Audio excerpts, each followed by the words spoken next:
আমাদের সবার common problem হচ্ছে এই যে মোবাইল ফোন, এই মোবাইল ফোনের স্টোরেজ একটু ইউজ করলেই, একটা অ্যাপ ইনস্টল করলে, কিছু করলেই স্টোরেজ মানে মেমোরি কার্ড ফুল হয়ে যায়। তো আপনি এই মেমোরি কার্ডটা কিভাবে খুব সিম্পল ওয়েতে কিভাবে খালি করবেন, তো চলুন আমরা দেখে নিই। প্রথমে আমরা ফোনের মধ্যে ফাইল ম্যানেজার যেটা আছে সেটাকে ওপেন করে নিলাম। তারপর এই যে ফোনের যে স্টোরেজ, এখানে আমরা চলে গেলাম। যে যখন এখানে লেখা আছে অ্যান্ড্রয়েডে ক্লিক করব।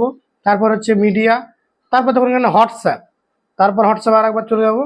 দিয়ে এখানে দেখুন লেখা আছে মিডিয়াতে গেলাম। তারপর দেখুন এখানে হোয়াটসঅ্যাপের ভিডিও বলে একটা অপশন আছে, এখানে চলে যাব। তারপরে এই যে সেন্ড অপশন আছে, এখানে গিয়ে আপনার যে ভিডিওগুলো আপনি সেন্ড করেছেন সেগুলো কিন্তু এখানে স্টোর হয়ে থেকে গেছে।